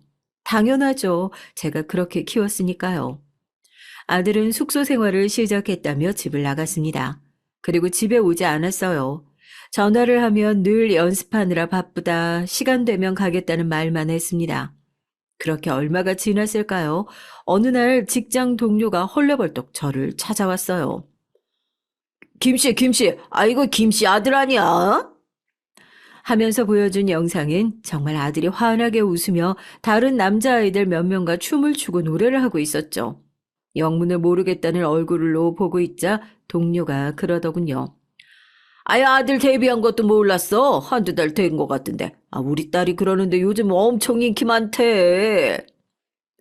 그날 저녁 집으로 들어가 아들에게 전화를 했죠. 받지 않아서 문자를 남겼습니다. 그랬더니 얼마 지나지 않아서 전화가 왔더라고요. 아들, 안녕하세요, 아버님. 아이고, 안녕하세요. 민준이가 지금 전화 받을 정신도 없고 개인 휴대폰은 저희가 쓰지 못하게 하는 중이라 문자 보고 제가 대신 연락드렸어요. 괜찮으시죠? 아이고, 예, 괜찮죠. 아이, 근데 민준이가 데뷔한 것도 저는 이제 알아서 애 얼굴이라도 한번 보고 얘기를 하고 싶은데. 조만간 같이 한번 찾아뵙겠습니다. 연락 미리 드렸어야 했는데 저희가 죄송해요. 바쁜 일만 마무리되면 애 데리고 집으로 갈게요. 아들 목소리도 한번 제대로 들어보지 못하고 전화를 끊었어요. 멍하더라고요. 원래도 살가운 아들과 아버지 사이는 아니었지만 뭔가 느낌이 이상했습니다. 뭔가 남이 된 것 같았어요. 그 전화 이후로도 한참이나 연락이 없었습니다. 그러던 어느 날 연락도 없이 집 앞에 아들이 와 있더라고요. 회사 직원이라는 사람이랑 함께 말이죠. 바쁜 활동이 이제야 마무리가 돼서 늦게 찾아뵙게 됐네요. 너무 죄송합니다. 아이고, 아닙니다. 고생 많으시네요. 그리고는 아들에게 인사를 하며 머리를 쓰다듬었지만 아이는 쓱 피하더라고요. 원래 그런 아이긴 했지만 오랜만에 보는데 그러니까 좀 섭섭하긴 했어요. 들어오세요. 집으로 들어오는 순간부터 기분이 좋지 않았습니다. 회사 직원이 관찰하듯 저희 집을 살펴보는 것도 그랬어요. 한참을 집 안을 살펴보던 직원이 말하더군요. 단도직입적으로 말하겠습니다. 민준이 집안 환경 저희는 비밀로 하고 싶어요. 그게 무슨 말씀이신지. 민준이가 저희 그룹에서 제일 인기가 많아요. 민준이 얼굴이 잘생겨서도 있지만 민준이가 풍기는 분위기가 왕자님 같다나 뭐라나. 그래서 민준이 보고 팬들이 다들 왕자님이라고 불러요. 지 엄마 닮아서 얼굴이 잘났긴 하죠. 네, 근데 아무래도 팬들이 이런 이미지를 좋아하는데 이런 집안 환경 알려지면 민준이에게 좋지 않을 것 같아서요. 이런 집안 환경. 슬픈 말이지만 사실이긴 했습니다. 공사판을 전전하는 홀아버지 밑에서 자란 게 자랑거리는 아닌 게 확실하니까요. 그래도 그 전에 민준이 아는 친구들도 있고 제 지인들도 있고 완전히 숨길 수는 없을 텐데요. 다행히 민준이 집안 환경 자세하게 아는 친구 없다고 하더라고요. 아버님께서도 아버님 지인들만 좀 단속해 주시면 너무 감사하겠습니다. 반가운 제안은 아니었지만 아들을 위한 거라면 그 정도쯤이야 할 수 있다고 생각해서 고개를 끄덕였습니다. 아들은 그동안도 한마디도 하지 않았어요. 이 자식이 아빠한테 데뷔한다고 말도 한마디 안 하고 오랜만에 와서 인사 한마디가 없어. 바빴어요. 그 말을 끝으로 다시 입을 꾹 다무는 아들을 보고 서운했지만 환경이 너무 많이 바뀌고 정신도 없는 애한테 잔소리도 할 수 없어 그냥 보냈습니다. 그날 이후 저는 아들의 얼굴을 아는 모든 사람들에게 입단속을 시켰죠. 다들 뭘 그런 걸 비밀로 하냐 했지만 워낙 좋은 사람들이라 다들 비밀로 해주겠다고 하더군요. 그리고 저도 어디 가서 민준이의 얘기를 하지 않았어요. 그동안 아들은 더 인기가 많아진 것 같았습니다. TV를 틀면 아들의 광고가 나오고 주변에서 요즘 민준이 인기가 엄청 많다라는 얘기를 계속 들었죠. 그러는 동안 아들은 명절이나 생일에 안부 문자 한두 번 온 거 말고는 집에 오지 않았어요. 처음엔 바쁜가 보다 정신이 없나 보다 하며 감내했지만 시간이 지날수록 섭섭한 마음은 커져만 갔습니다. 제가 가장 서운했던 건 지 엄마 제사에 연락 한 통 없었던 거였어요. 아무리 바빠도 오라고 문자까지 넣었는데 오기는커녕 전화 한 통이 없었습니다. 다음날 너무 화가 나서 다시 전화를 걸었죠. 여보세요? 어제 엄마 제사라고 바빠도 오라는 아빠 문자 못 봤어? 일이 있는데 어떻게 가요? 제가 놀면서 안 갔어요. 그럼 그렇다고 문자 한 통을 못 넣어. 문자 하나 못할 만큼 바빴어? 네, 그만큼 바빴어요. 그리고 매년 있는 엄마 제사 한 해 못 챙기면 뭐 큰일 나요? 뭐? 이 자식이? 엄마 얼굴도 모르고 엄마가 어땠는지 알지도 못하는데 내가 엄마랑 무슨 정이 있다고 나보고도 엄마 제사를 챙기라 그러시는 거예요. 아버지만 챙기면 되는 거지. 너, 네 엄마가 어떻게 그렇게 됐는데? 그놈의 너 나태가 그렇게 됐다. 골백 번은 더 들었어요. 그래서 내가 엄마 그렇게 만든 거냐고요. 아니잖아요. 앞으로 이런 일로 전화할 거면 전화하지 마세요. 바빠 죽겠는데. 그리고 뚝 끊어버리더라고요. 다시 하니 전화기가 꺼져 있었습니다. 그날 오랫동안 마시지 않았던 소주를 마셨어요.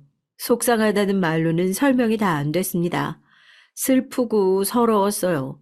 그리고 먼저 간 아내에게 너무 미안했죠. 그 후로도 아들은 먼저 연락하는 법이 없었습니다. 문자의 답장도 단답형, 전화를 해도 네, 아니요. 얼굴 안 본 지는 어느덧 2년 정도 지나고 있었어요. 그러는 동안 아들은 더더욱 유명해져서 대한민국에 아들을 모르는 사람이 없었습니다. 아이, 김씨 아들이 뭐 안 해줘? 뭘 해줘? 아유, 요즘 TV 틀면 아들 광고가 나오는데 돈 엄청 벌었을 거 아니여. 아니, 자기 때문에 막노동하느라 고생한 아버지 집이라도 한 채 떡 사줘야지. 아, 김씨가 자기 키운다고 얼마나 고생을 했는데. 뭐, 그런 거 바라고 키웠나? 그래도 그게 아니지. 섭섭한 마음이 전혀 없는 건 아니었지만 돌려받자고 아들을 키운 것도 아니고 그 아이를 제대로 키워야 한다는 생각에 저도 목숨 부지하고 살았으니 고생한 대가 같은 건 생각하지 않았습니다. 단지 제대로 키우지 못한 건가 하는 생각에 가슴이 좀 아팠을 뿐이었죠. 그러던 어느 날 제 계좌로 거액의 돈이 입금되었다는 문자를 받았어요. 보니까 아들의 이름으로 입금이 됐더라고요. 바로 전화를 걸었습니다. 이게 무슨 돈이냐? 3억이라니? 이사부터 하세요. 이사? 어디서 소문이 났는지 모르겠는데 제 아버지가 판자촌 같은 집에 산다는 소문이 돈다고 회사분들이 그러시더라고요. 일단 이사부터 하세요. 난 이 집이 편해. 아버지 때문에 제가 안 들어도 될 소리 듣잖아요. 이사하세요. 소문이 크게 도는 건 아니었지만 아는 사람들 사이에서 아름아름 도는 소문들을 들은 모양이었습니다. 김민준이 사실은 가난한 집 아들이고 아들이 성공을 했는데도 아버지는 아는 척도 안 한다고 말이죠. 이사를 하고 싶은 생각은 하나도 없었지만 그런 소문 돈다고 하는 것을 또 모른 척 할 수는 없었어요. 아들이 준 돈으로 근처에 적당한 아파트로 이사를 했죠. 이삿날 지인들이 찾아와서 아들 잘 키웠다고 입이 마르도록 칭찬을 하더라고요. 그러고 또 연락 한 통 없는 아들을요. 서러웠습니다. 무얼 바라고 키운 건 아니었지만 그래도 키운다고 키웠는데 아니 사실 제 능력 이상의 것들을 해주며 최선을 다해 키웠는데 아들이 저를 짐짝 취급한다는 생각이 드니까 말이죠. 고맙다는 소리 한 번 없이 말이에요. 그래도 아쉬운 소리 안 하려고 노력했습니다. 그래서 어느 날 말했어요. 더 이상 나를 챙기거나 신경 쓰지 않아도 된다고요. 대신 엄마 제사만은 챙기라고 말이죠. 저는 그거면 됐다고 생각했습니다. 뭘 바라고 키운 아이도 아니고 아들 키우면서 저도 이 지옥 같은 삶 살아낸 것도 맞으니까요. 그래서 아이에게 더한 걸 바라지 않기로 했습니다. 그냥 지어 엄마가 자기 낳다가 그렇게 된 것, 그것에 대한 감사함만 느끼면 그걸로 됐다 생각하기로 했어요. 그렇게 또 아들의 얼굴을 못 보고 살았습니다. 지엄마 제사 때도 문자나 전화 한 통 오는 게 다였고 좀 지나서는 누가 봐도 회사에서 보낸 듯한 과일이나 고기 같은 것들만 왔죠. 어느 날 다 차려진 아내의 제사상 앞에서 그렇게 중얼거렸습니다. 그냥 허망했어요. 아들을 낳다가 목숨을 잃은 아내도 그 아내가 남긴 아들을 키우자고 죽자 사자 일만 했던 지난 날도 말이죠. 지인들은 그게 어디냐, 그래도 아버지라고 집도 사주고 용돈도 주고 그러지 않냐. 요즘 같은 세상에 말년에 고생 안 하게 해주는 것만으로도 복이라고요. 그러던 어느 날이었습니다. 속만상에서 TV도 잘 보지 않는 저에게 공사판에서부터 오랜 인연이었던 박 씨가 찾아왔어요. 술을 사들고 말이죠. 그는 오래된 인연이라 아들 얼굴도 제 사정도 모두 알고 있는 사람이었어요. 아, 요즘 TV 잘 안 봐? 그 자식 얼굴만 보면 괜히 마음이 심란해져서. 근데 안 나오는 곳이 없더만.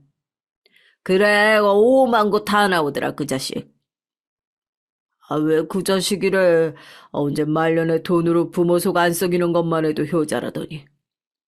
아니, 생각해보니까 그렇더라고. 아이, 지 아빠가 지를 어떻게 키웠는데, 아, 이렇게 모른 척을 해? 그것도 모자라서. 왜? 아이, 무슨 일 있어? 아니, 지 아빠가 가난하다고 무시하는 게 갑자기 화가 나네. 안 그러던 사람이, 아, 왜 그런데 새삼스럽게? 원래 그런 말은 일체 하지 않던 사람이 갑자기 술을 사두고 찾아와 그런 말을 하니까 이상하더라고요. 무슨 일이 있나 싶어서 물어봤지만 대답은 하지 않고 술만 푸길래 그런가 보다 했습니다. 그리고 얼마 지나지 않아 박 씨가 왜 그날 그랬는지 알게 됐죠. 식당에 밥을 먹으러 들어선 날이었어요. 식사 시간이 좀 지나서였는지 한가하더라고요. 아이고, 저거 우민준 아니야?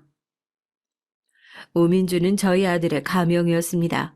그 소리에 고개를 돌려보니 저희 아들이 찍은 광고가 나오고 있더라고요. 지 엄마를 아주 꼭 빼닮긴 했어. 라고 작게 중얼거리고 또 심란한 기분이 들어서 작게 한숨을 쉬었어요. 아이고, 전에 토크쇼 나온 거 봤어? 아이고, 안 그래도 그거 난리더만 입양하라며. 그랬대. 부모가 버리고 가서 친부모 얼굴도 모르고 지금 부모 밑에서 살았더라고. 아유, 지금 부모님은 성품도 좋고 집도 부자던데. 지도 복이 있으니까 그런 집안에 입양을 간 거지. 지금 잘 되는 거 봐. 아유, 저 얼굴이면 복이 없어도 잘 되겠구먼. 뭐 요즘은 입양도 애기들 얼굴 보고 데려간다더만. 진짜 잘생기긴 했어. 어? 친부모 얼굴이 궁금하네.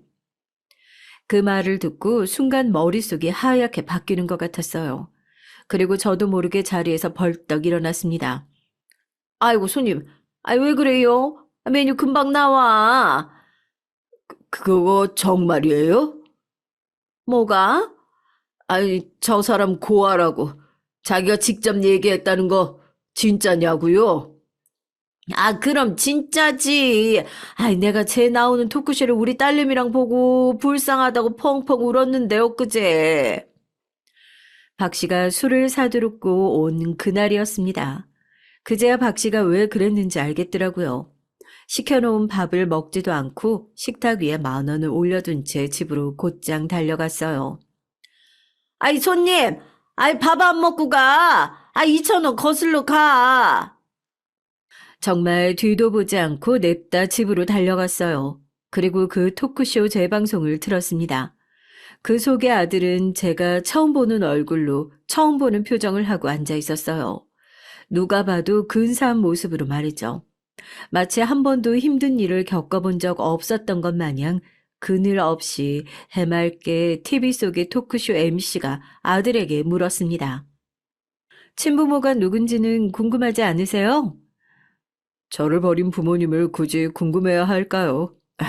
그리고 지금 부모님이 친자식 이상으로 잘해주시고 좋으신 분들이라 딱히 생각이 난다거나 그립다거나 하지도 않아요. 얼굴도 모르는데요, 뭐. 이런 가정사를 밝히기 힘드셨을 텐데요. 제 가정사에 대한 말도 안 되는 루머들이 참 많더라고요. 그래서 언젠가 한번 말해야겠다고 생각은 했습니다. 물론 회사분들은 말리시긴 했는데 그게 흠도 아니고 그리고 지금 부모님이 너무 좋으신 분들이라 부끄럽지도 않고요. 지금 부모님들은 미국에 계신다고요? 네, 아버지는 사업을 하시고 어머님은 변호사를 하세요. 미국에서요. 아, 그래서 이렇게 귀티가 나나 봐요. 아, 그런가요? 정말 태연하게 아무렇지도 않은 얼굴로 거짓말을 하는 아들의 모습에 소름이 돋을 지경이었습니다. 아들이 말한 자신의 가정사는 그랬어요. 기억도 나지 않는 어린 시절 부모님께 버림받아 고아로 살다가 자식이 없는 지금의 부자 부모님들에게 입양이 되었다고. 그래서 자신의 출신에 대한 이상한 소문이 많은 거라면서요. 저 나쁜 놈. 저게 지금 지 엄마를. 정말 화가 머리끝까지 난다는 말은 이럴 때 쓰는 거구나라는 생각이 들었습니다. 평생 자신을 위해서 막노동하며 고생한 절은 그렇다 치더라도 자신을 낳다가 죽은 엄마를 마지막까지 뱃속의 아이만은 지켜달라 말했던 지 엄마를 자신을 버린 부모라 말하다니요. 정말 화가 나서 눈물이 나고 정신이 나갈 것 같았습니다. 때마침 휴대폰이 울렸어요. 박 씨였습니다. 자네 저 개자식이 그런 인터뷰인가 뭐식인가 한 거 알고 그날 찾아온 거지? 봤어? 아이, TV도 안 본다더니만.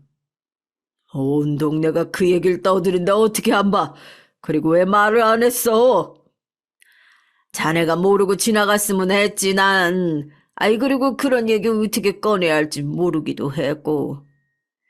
내 저 자식을 가만히 두나 봐라. 감히 지 엄마를. 그리고 전화를 끊었습니다. 곧장 아들 휴대폰으로 전화를 걸었어요. 웬일로 처음부터 받더라고요. 마치 기다렸던 것 마냥. 네, 너 이게 지금 무슨 짓거리야? 어? 이제 보셨나 봐요.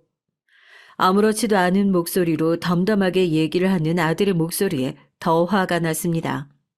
적어도 죄송하다는 말은 할 줄 알았어요.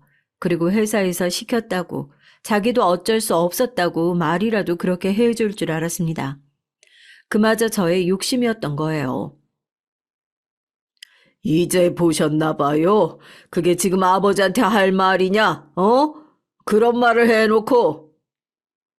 반쯤은 맞는 말이잖아요. 뭐라고? 집에 엄마도 아빠도 아무도 없이 혼자 컸잖아요. 고아나 마찬가지죠 뭐. 다를 게 뭔가요? 그렇게 하고 싶어서 그렇게 했냐? 어? 뭐가 됐든 저는 혼자 큰 게 맞아요. 어머니나 아버지 없이. 조만간 찾아뵐게요. 더 할 얘기가 있으니까 지금은 촬영 들어가야 해서 끊겠습니다. 그러고 전화는 또 끊겼어요. 멍하니 끊긴 전화를 내려다보고 있었습니다. 그리고 후두둑 눈물이 흘러내려왔죠. 생각도 하기 전에 눈물부터 나왔습니다. 이런 적은 아내가 죽었던 그날 이후 처음이었죠.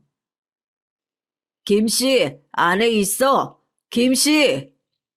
전화를 끊고 무슨 일이 생길까 불안했던 박 씨가 찾아왔어요. 겨우 문을 열어주고 세상을 다 잃은 얼굴로 주저앉았죠. 그리고 소리도 내지 못하고 울었습니다.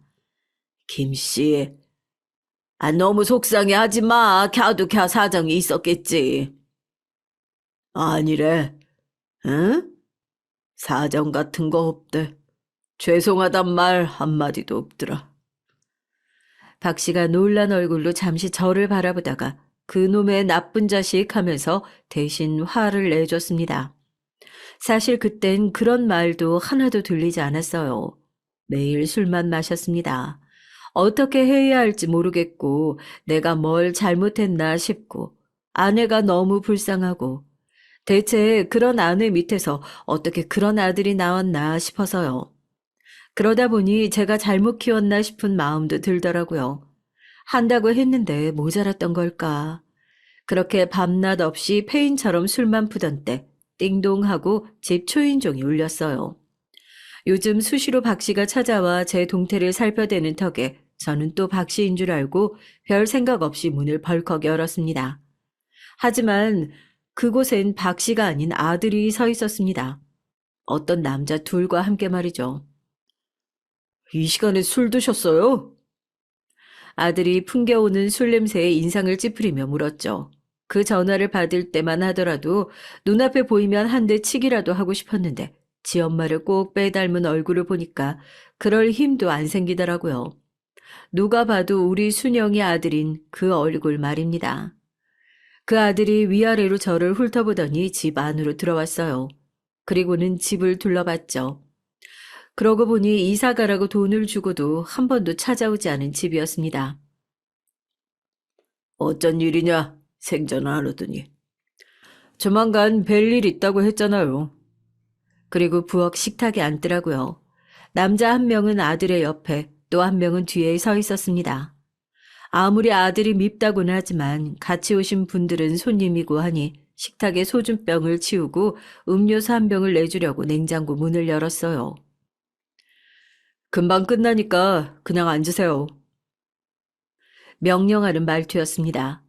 정이 좀 없고 툴툴거리긴 해도 저런 애는 아니었는데 어쩌다 저렇게 변했나 싶었어요. 아들을 향해 인상을 찌푸린 뒤 앉았습니다. 무슨 얘기냐? 이 변호사님. 같이 온 옆에 앉은 사람은 변호사인 것 같더라고요. 아들이 자신을 부르자 가방에서 서류 2장을 꺼냈습니다. 그리고 제 앞으로 내밀더라고요. 이게 뭔가 하는 얼굴로 그들을 바라봤습니다. 보세요. 보시고 얘기하시죠. 몹시 사무적인 말투였어요. 마치 처음 본 남을 대하듯 말이죠. 그 말투와 얼굴을 괘씸하게 생각하며 윗장의 서류를 먼저 꺼내봤죠. 그리고 정말 망치로 머리를 한 대 맞은 기분을 느꼈습니다.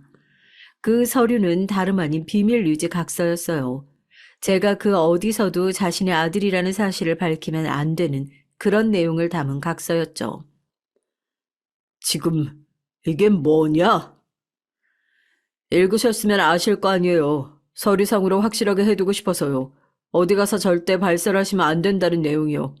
호주제 폐지로 호적 정리는 불가능하대요. 할 수 있다면 하고 싶다는 말투로 그렇게 말하더군요. 정말 기가 찼습니다. 지금 이걸 나보고 사인을 하라고 가지고 온 거냐? 어? 그럼 이걸 왜 가지고 왔겠어요? 흥분하지 마시고 다음 서류도 보세요.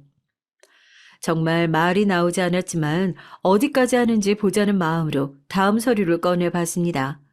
거기에는 비밀 유지 각서에 서명하면 10억을 입금해준다는 내용의 서류와 아파트 한 채의 계약서가 들어있었어요. 멀뚱히 보고 있는 저에게 아들이 먼저 말을 꺼냈습니다.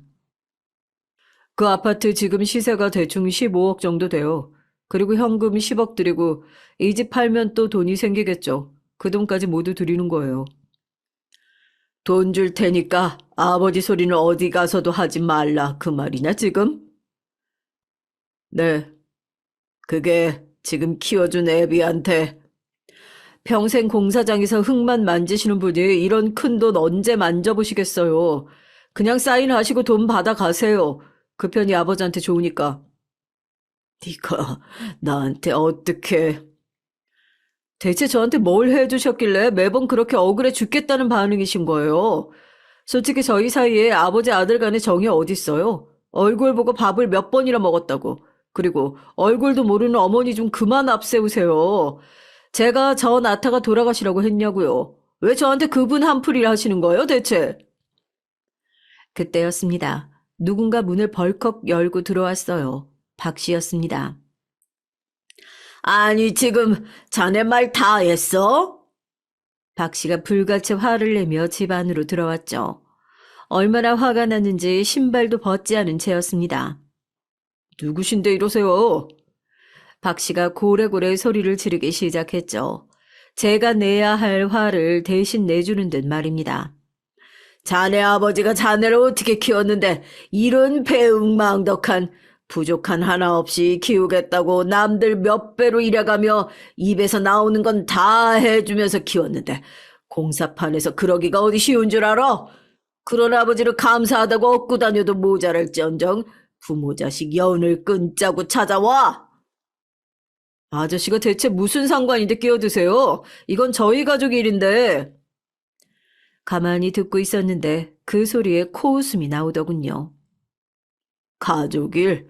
너 지금 그 가족 그만하자고 찾아온 거 아니냐? 그랬더니 아들이 입을 꾹 다물고선 저를 보더군요. 박 씨가 대신 화를 내주는 걸 보면서 머리가 차갑게 식었던 것 같습니다. 손에 떨림도 없어졌더라고요. 숨을 몰아쉬고 차분하게 아들에게 말했습니다. 나에 대한 고마움 몰라도 된다. 나도 네 엄마 죽고 따라 죽으려고 했던 거. 그래도 순영이가 낳은 아들은 키워야지 싶어서 산 것도 맞으니까. 그래도 너 나타가 죽은 너네 엄마한테 네가 이러면 안 되지. 그건 사람 된 도리가 아니지. 몇 번을 말해요. 얼굴도 모르고 기억에도 없는 어머니한테 제가 무슨 정이 있냐고 계속 그걸 강요하시는 건지 모르겠다니까요. 제가 낳아달라고 사정한 것도 아니고 그것 또한 어머니의 선택이셨던 거죠. 그리고 이미 죽고 안 계신 분 때문에 제가 왜 힘들어야 돼요? 왜? 그렇게 애틋하고 소중하면 아버지나 어머니 챙기고 기억하고 품고 사세요. 저한테까지 이러시지 말고. 이 자식이? 저는 제 할 말 다 했으니까 가볼게요. 거기 사인하시고 연락 주세요. 화난다고 막 지르지 마시고 생각 잘 하셔야 합니다. 아버지가 평생 꿈도 못 꿀 돈이에요. 그러고는 변호사와 매니저를 대동하고 돌아가더군요. 문이 닫히고 의자에 털썩 주저앉았습니다. 대단한 분 나셨구만. 나셨어. 박 씨가 그렇게 말하고는 제 안색을 살폈어요. 이게 꿈인가 생시인가 하는 마음이 들었습니다. 멍하게 앉아있는 저에게 박 씨가 다가와 말했어요. 자식 키워봐야 아무 소용 없다니까. 아유. 한참을 그렇게 저를 다독이던 박 씨가 돌아가고 아들이 남기고 간 서류를 보며 찬찬히 생각에 잠겼습니다. 저를 무시하고 아버지 삼지 않겠다는 건 괜찮다 여겼어요. 아니 괜찮지 않았지만 참을 수 있었습니다. 하지만 지 엄마를 그렇게 얘기한 건 도저히 참을 수도 참아지지도 않았죠. 그래서 생각했습니다. 이대로 순순히 아들이 원하는 대로 해줄 수는 없다고 말이죠. 집에 있는 가장 멀끔한 옷을 차려입고 아내의 납골당에 먼저 들렸어요. 그리고 아내에게 인사를 하고 아들의 회사로 갔습니다. 민준이 애비 되는 사람이라고 하니까 바로 사장이 나와서 만나주더군요. 서류 주시러 오신 거죠? 생각 잘하신 거예요. 아니요. 당연히 동의 서류를 주러 온 줄 알았던 사장이 눈을 동그랗게 뜨더군요. 그리고 이해할 수 없다는 듯이 되물어 왔습니다. 평소에도 잘 안 보시던 아들이셨잖아요. 이제 와서 달라질 것도 없고 그냥 서류에 사인만 하시면 되는데 그걸 왜 안 하시겠다는 거예요? 엄마한테 미안해서 못해요. 아니, 아버님. 사장이 답답하다는 듯 가슴을 치더라고요. 이미 돌아가신 분 때문에 산 사람이 이렇게까지 할 필요 없지 않겠습니까? 그 말에 화를 참으며 말했습니다. 그럴 수 있는 사람이 아닙니다. 그러고 싶지도 않고요. 아무튼 저는 제 의사 전했으니까 이 서류는 여기 두고 가겠습니다. 아버님, 이러지 마시고 다시 한 번만 생각해 보세요. 제 생각 바뀔 일 없을 겁니다. 어디 가서 소문 내겠다는 것도 아니니까 그냥 그동안 하던 대로 살라고 하세요. 그러고는 돌아서서 나왔습니다. 그냥 없는 셈 치자고 정말 가슴이 미어졌지만 그러자고 그렇게 생각하며 아들 회사를 나왔죠. 그리고 속상한 마음에 박 씨와 술을 마시고 집에 늦게 들어왔어요. 그런데 아들이 집 앞에 서 있더라고요. 손에는 제가 사장에게 주고 간 서류가 들려 있었습니다. 저를 보자마자 화가 난 듯 인상을 팍 쓴 아들이 다가왔어요. 멍청하기까지 하신 분이셨어요? 뭐? 이 자식이. 사인하시라고요. 내가 어디 가서 소문 내겠다는 것도 아니고 네 말처럼 살던 대로 살면 되는데 왜 이렇게 서류에 사인을 받아야 하는 건데? 제가 그렇게 얘기를 하자 아들 표정이 바뀌었습니다. 아버지가 언제 어떻게 마음 변할지 어떻게 합니까? 뭐? 서류 작업이 깔끔하게 끝나야 완전히 끝나는 거지. 나중에 어떻게 딴소리 할지를 어떻게 알고. 그러니까 결국 제가 나중에 본인 발목이라도 잡을까봐 확실하게 해두고 싶었다는 겁니다. 예상은 했지만 아들 입으로 그렇게 직접 들으니까 정말 하늘이 무너지는 것 같더라고요. 안 변하니까 돌아가. 매일 그렇게 슬퍼 마시죠? 어디 가서 이런 아버지 있다는 말 쪽팔려서 어떻게 하냐고. 낳아놓기만 했으면 다야? 이런 식으로 책임지라는 건데 왜 말을 못 알아먹으세요?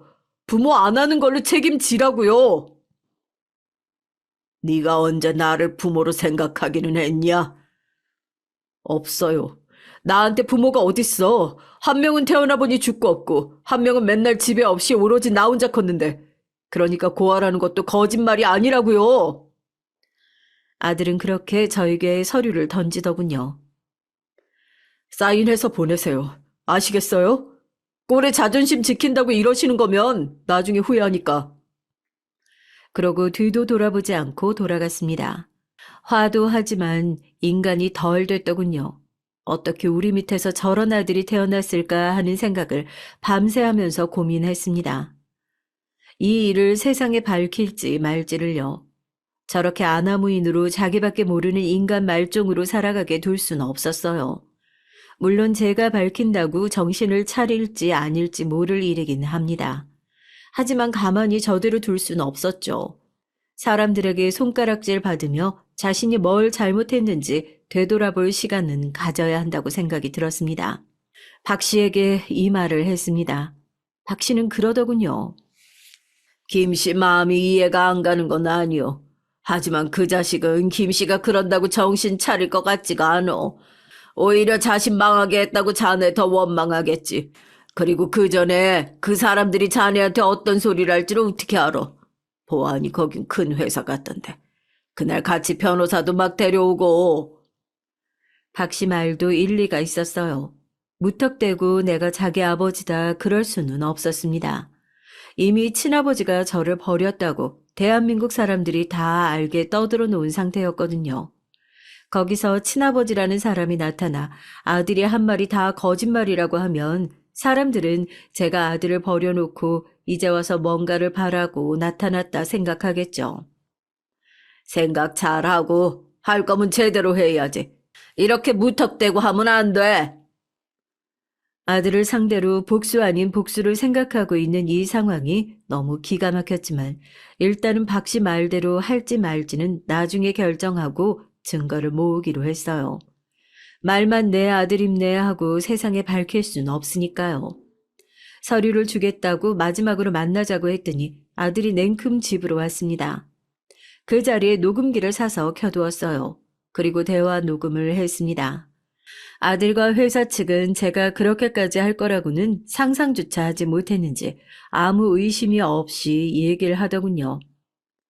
잘 생각하셨어요. 여기 사인하시면 통장으로 10억이랑 이 집 계약서 명의이전이 될 겁니다. 명의이전은 일주일 내에 처리될 거고요. 그 뒤에 이사를 하시든 집을 파시든 그건 알아서 하시면 돼요. 이사 가세요. 난 여기가 편해. 우민준 아버지가 이렇게 좁은 집에 산다고 하면 사람들이 뭐라고 하겠어요.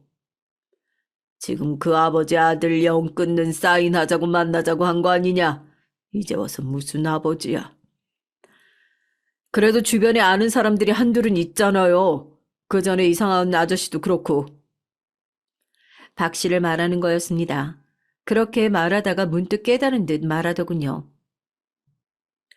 변호사님, 저희 그분께도 비밀 유지각서 받아야 하지 않아요?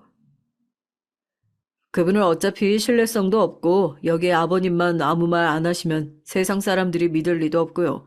그렇게까지 하실 필요는 없을 것 같습니다. 변호사가 그렇게 말하니 아들이 안심을 하더라고요. 너무 서운해하지 마세요. 어차피 얼굴 한번 제대로 안 보고 키운 아들인데 공사장에서 일하시면서 저 키운 건 이미 차고 넘치게 돈으로 보상받으셨고요. 부잣집 아들로 이미지 메이킹 다 해뒀는데 아버지 같은 사람이 내 아버지다 하면 그 이미지가 뭐가 되겠어요? 아버지가 그렇게 죽고 못 사는 어머니 그 아들 소원 들어뒀다 생각하고 잊으세요. 그냥. 오늘부터 평생 볼 일도 없을 텐데. 그래, 알았다. 혹시나 음주나 도박 사기 이런 거 당하고 돈 다 날리고 와서 저한테 또 달라고 하지 마시고요. 그럴 일 없어. 제 말에 아들이 고개를 끄덕이고는 제가 사인한 서류들을 들고 일어섰습니다. 잘 사세요. 그러고 뒤도 돌아보지 않고 가는 아들을 봤어요. 문이 닫히고 녹음기를 꺼내 녹음이 잘 되었는지 확인했습니다. 한자도 빠짐없이 깨끗하게 잘 됐더라고요. 그 녹음본을 듣고 있는데 정말 드라마 같았습니다. 제게 일어난 일 같지 않고 마치 딴 사람들 얘기인 것처럼 현실감이 정말 하나도 들지 않았어요. 그날 저녁 잠을 이루지 못했습니다. 그리고 그 녹음본을 박 씨에게 들려주고 또다시 괘씸하다 난리를 치는 박 씨를 뜯어 말리고 지금 집으로 들어와서 이 긴 글을 쓰고 있습니다. 지금도 TV에는 아들의 광고가 나오고 있네요. 아직 이 글을 등록할지 하지 않을지 결정하지 않았어요. 만약 이 글이 올라간다면 이 모든 내용을 보시는 거겠죠. 여기서 제가 뒤로 가기를 누른다면 이 글은 세상에서 없는 글이 되겠죠. 아들은 숨기고 싶은 그 비밀을 영원히 숨긴 채 본인이 원하는 삶을 살게 될 거고요. 아직도 모르겠습니다. 이게 잘하는 짓인지 아닌지요. 그리고 아내가 있다면 제게 뭐라고 했을지도 말입니다. 그 착한 사람은 분명히 그냥 용서해주라 했겠죠. 이 글을 쓰면서 돌아보니 아예 지옥과 같은 삶을 산 건 아니었구나 하고 제 삶도 돌아보게 되네요. 잠깐이지만 부유했던 어린 시절도 있었고, 물론 빚 갚느라 고생했지만 사랑하는 아내도 만나서 세상에서 가장 행복한 남자였던 시절도 있었습니다. 그리고 지금의 그 아들을 얻고 세상을 다 가진 것 같은 기분을 느꼈던 적도 있었죠. 아내가 죽고 아이를 키우면서도 마냥 힘들기만 했던 건 아니었어요. 아들이 자라는 걸 보면서 뿌듯해했던 적도 많았고요. 내가 결국 키워냈구나 하면서 말입니다. 물론 지금은 이렇게 되어버렸지만요.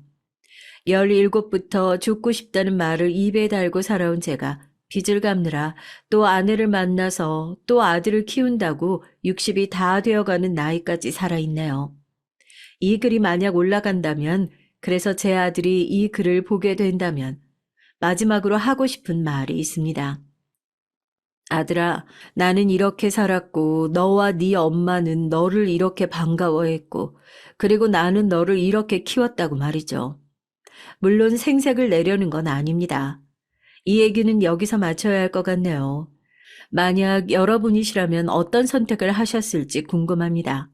결국 제가 이 글을 올리게 될지 말지도 말입니다. 긴 얘기를 들어주셔서 감사합니다.